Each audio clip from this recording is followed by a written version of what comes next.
భారీ మెజారిటీతో గెలిచేటువంటి అవకాశం ఉన్నది. అలాగే శ్రీమతి ఉషశ్రీ చరణ్ అనంతపురం జిల్లా పెనుగొండ నుండి పోటీ చేస్తా ఉన్నారు. వారు అతి స్వల్ప తేడాతో ఓటమి చవిచూసేటువంటి అవకాశం ఉన్నది.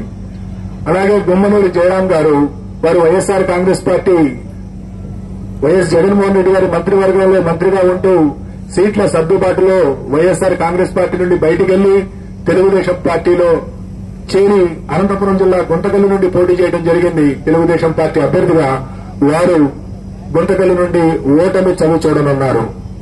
అలాగే శ్రీమతి ఆర్కే రోజా, ప్రముఖ సినీ నటి అండ్ మంత్రివర్యురాలు, వారు చిత్తూరు జిల్లా నగరి నియోజకవర్గం నుండి ఓటమి చవి చూడబోతా ఉన్నారు.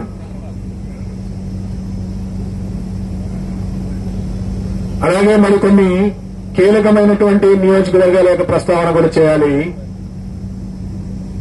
అచ్చెన్నాయుడు గారు, తెలుగుదేశం పార్టీ యొక్క రాష్ట్ర అధ్యక్షులు, ఆంధ్రప్రదేశ్ అధ్యక్షులు, వారు టెక్కలి నియోజకవర్గం నుండి స్వల్ప ఆధిక్యతతో విజయం సాధించబోతా ఉన్నారు. అలాగే వల్లభనేని వంశీ గత 2 సంవత్సరాలుగా కొన్ని వివాదాల కారణంగా ప్రముఖంగా వార్తల్లో వెక్కిన వ్యక్తి, గన్నవరం నుండి శాసనసభ్యుడిగా ప్రాతినిధ్యం వహిస్తా ఉన్నారు. ఈసారి కూడా వల్లభనేని వంశీ గన్నవరం నుండి గెలుపొందనున్నారు. అలాగే తమ్మినేని సీతారాం గారు ఆముదాల వలస నుండి ప్రాతినిధ్యం వహిస్తా ఉన్నారు. వారు ఆంధ్రప్రదేశ్ శాసనసభ స్పీకర్ గా ఉన్నారు. వారు కొద్ది ఓట్ల తేడాతో ఓటమి చవి చూసేటువంటి అవకాశం ఉన్నది. అలాగే రఘురామకృష్ణరాజు గారు, కనుమూరి రఘురామకృష్ణరాజు గారు ప్రస్తుతం నర్సాపురం నుండి ఎంపీగా ఉంటూ ఇటీవల తెలుగుదేశం పార్టీలో చేరి ఉండి నుండి శాసనసభకు పోటీ చేయడం జరిగింది. వారు ఉండి నుండి గెలుపొందబోతా ఉన్నారు. అలాగే బూడి ముత్యాల నాయుడు గారు, వారు ప్రస్తుతం ఆంధ్రప్రదేశ్ ఉప ముఖ్యమంత్రిగా ఉన్నారు. వారు అనకాపల్లి నుండి, గతంలో వారు మాడుగుల నుండి శాసనసభ్యులుగా ఉన్నారు. ఈ ఎన్నికల్లో అనకాపల్లి నుండి పార్లమెంటు సభ్యులుగా పోటీ చేస్తున్నారు. వారు భారతీయ జనతా పార్టీ అభ్యర్థి సీఎం రమేష్ చేతిలో ఓటమి చవిచూడనున్నారు.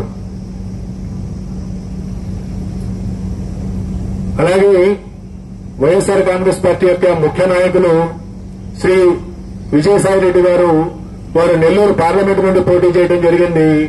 వారు నెల్లూరు పార్లమెంటు నుండి ఓటమి చవిచూడబోతా ఉన్నారు. రాష్ట్రంలో హోరాహోరీ పోటీ జరిగినటువంటి పార్లమెంటులో అమలాపురం పార్లమెంటు, రాజమండ్రి పార్లమెంటు, నర్సరావుపేట పార్లమెంటులో ఫలితం కేవలం 2 లేదా 3% లోబడి ఉండబోతా ఉంది. ఈ విధంగా రాష్ట్రంలో ఉన్నటువంటి 4 రాజకీయ పార్టీల యొక్క ముఖ్య నాయకుల యొక్క గెలుపు ఓటముల్ని మనం చర్చించుకున్న తర్వాత ఈ ఎన్నికల్లో కీలకమైనటువంటి అంశాలను కూడా నేను ప్రస్తావించవలసి ఉంటుంది. తెలుగుదేశం పార్టీ గత 5 సంవత్సరాల నుండి ప్రతిపక్షంలో ఉన్న కారణంగా గత ఎన్నికల్లో 2019 శాసనసభ ఎన్నికల్లో చరిత్రలో ఎప్పుడు లేని విధంగా 10% మించినటువంటి ఓట్ల తేడాతో ఓడినటువంటి కారణంగా పొత్తు తప్పదు అని తెలుసుకున్నటువంటి పార్టీ నాయకత్వం జనసేన పార్టీని పొత్తులోకి ఆహ్వానించడం, ఆ తర్వాత కూడా గెలుపుకు కేవలం జనసేన మాత్రమే కాదు, మరొక బలమైనటువంటి రాజకీయ పక్షం యొక్క అవసరం ఉన్నదని తెలుసుకుని భారతీయ జనతా పార్టీతో కూడా చివరి వరకు పొత్తు కోసం ప్రయత్నం చేసి భారతీయ జనతా పార్టీని కూడా పొత్తులో కలుపుకున్నటువంటి పరిస్థితిని రాష్ట్ర ప్రజలందరూ చూశారు. ఒకవైపు ఈ రాష్ట్ర ముఖ్యమంత్రి వైఎస్ఆర్ కాంగ్రెస్ పార్టీ అధ్యక్షుడు వైఎస్ జగన్మోహన్ రెడ్డి సంక్రాంతి నాటిగా అభ్యర్థుల్ని 90% మందిని ప్రకటించేసి